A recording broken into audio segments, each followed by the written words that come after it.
مرحبا يا جماعة، كيفكن؟ إن شاء الله تكونوا بخير وانتوا عم تشوفوا هذا الفيديو. أم حابة أحكي لكم رمضان كريم، رمضان مبارك. إن شاء الله يكون هذا رمضان بداية جديدة أو تغيير جديد أو تطور جديد في حياتكم، لأنه رمضان مش فقط شهر، مش فقط شهر حيعدي أو إنه أيامه حتعدي وصيام. لا، في أكتر شيء، أكتر شغلات بتميز هالشهر الكريم.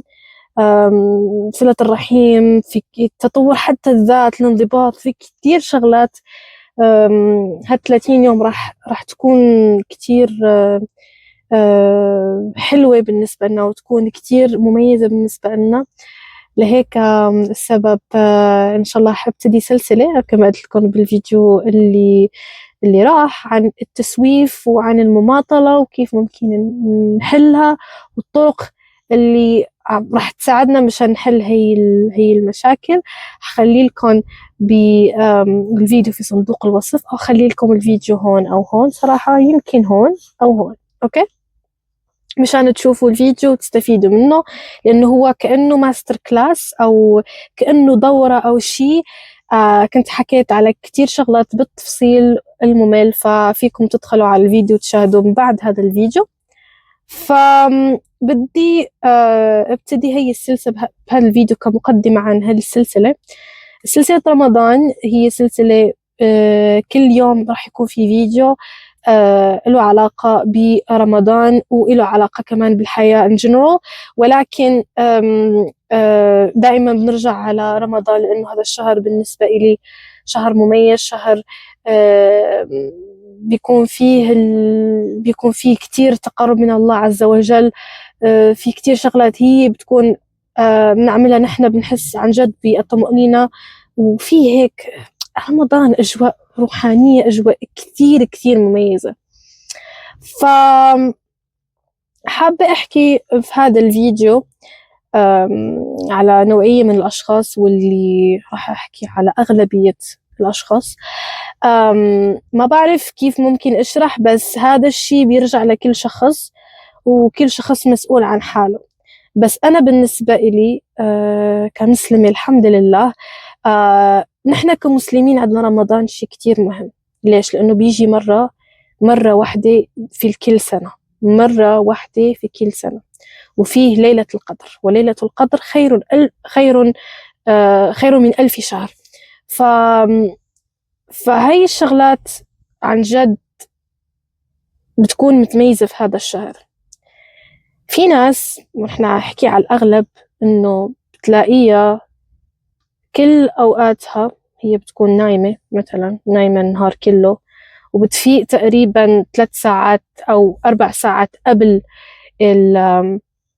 الفطار، أو النهار كله بيروح على المسلسلات، مسلسل ورا مسلسل، مسلسل ورا مسلسل. وبتعرفوا إنه شهر رمضان بيكونوا كثير مسلسلات، بيكونوا كثير إشهارات، بيكونوا كثير كونتنت بيطلع. الناس بيضيعوا حتى بالسكرول. أنا حكيت لكم عن نقطة سكرول بالفيديو اللي راح. فالناس أغلبيتهم، أنا بحكي مش الكل بس الأغلبية الساحقة، بتلاقيها عم تضيع وقتها كله بالمسلسلات، بشغلات كتير تافهة، بشغلات كتير منا طعم.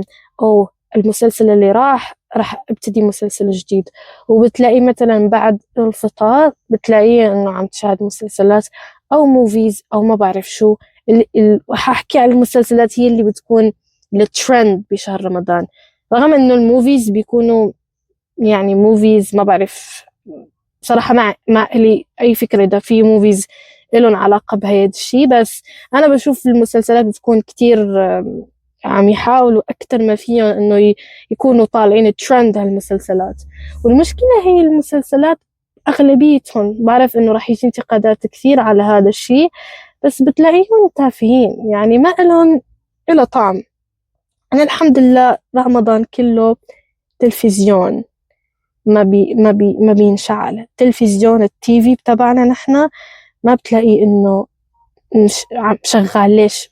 قليل قليل قليل جدا. مثلا بالأخبار، أو مثلا في شيء هيك. أما أشوف أنا وافتح التلفزيون وشغله على مسلسل تركي أو سوري أو مغربي أو عراقي أو مصري، أو ما بعرف المسلسلات، بحكي على أي مسلسلات بالعالم حتى، ما مش فقط بالوطن العربي، ما بتلاقيهم ضياع في ضياع. فأنا شو رسالتي من هذا الفيديو؟ هذا فرصة لا تعوض.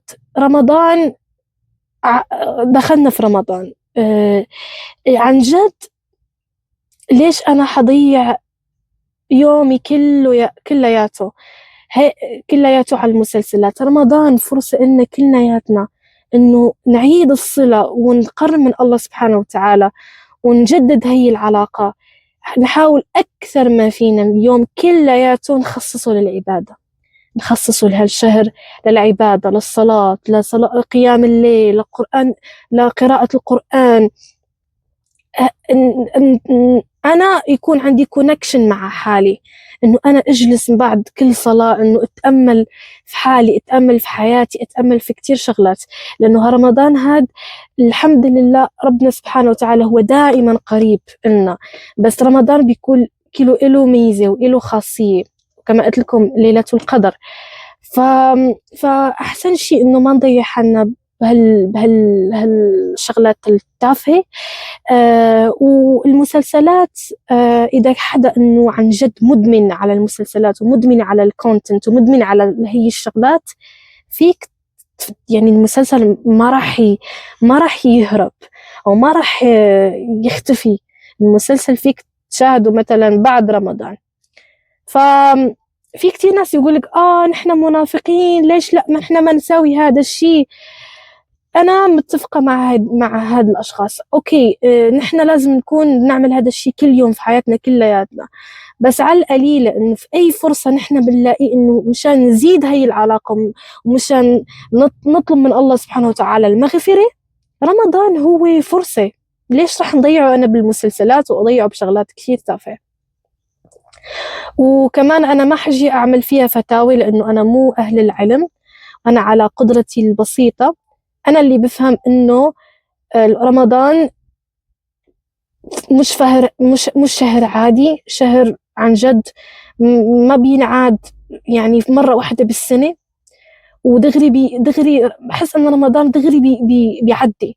فلهيك السبب كل ساعة وكل دقيقة وكل ثانية لازم تحتسب، وتكون دقائق مع الله، جلسات مع الله، صلوات، رح تكون قيام الليل، وبالتحديد القرآن الكريم. ليش لا ما نحط هدف هاي رمضان؟ القرآن الكريم شيء كتير عظيم، لازم نحن نختمه. ليش لا في رمضان؟ لأنه هو عن جد بيخليك إنك تتمعن في آيات الله عز وجل، إنك تتمعن في الكلام.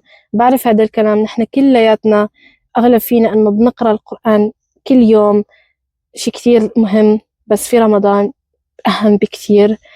وبالخصوص ليش لا إنه تحكوا لي من بعد رمضان أنه أنا ختمت القرآن، شيء كتير حيكون كتير أثر عظيم عندك، يعني بنفسيتك، هتحس إنه عن جد عملت شيء برمضان.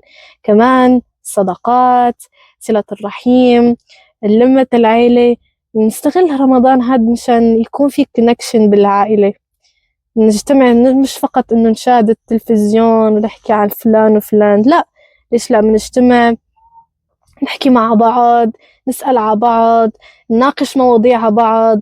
ليش لا نحكي على العبادة، شي مثلا له علاقة برمضان، شي هيك يعني سفرة هيك حلوة، أو اجتماعات عائلية، حدا ما شفتوه من 2000 وما بعرف شو يجتمع معاكم، كل حدا يعمل مثلا عزيمة على حدا ثاني، أو عمل مثلا عزيمة في الطبيعة أو جنب البحر، والعائلة تكون كثير مجتمعة ويكون في فرح ويكون في بهجة. هذا الشيء كتير مهم من إنه نضل نحن قاعدين بالتلفزيون وقاعدين بالتليفون وقاعدين على الرايح والجاي والنوم ساعات طويلة، ونصوم إنه نصحى هيك ساعتين بعد قبل الفطور. فحبيت أعمل هذا الفيديو مشان يكون هيك تذكير بسيط. شكرا كثير يا جماعة على تعليقاتكم، على دعمكم إلي لهي القناة.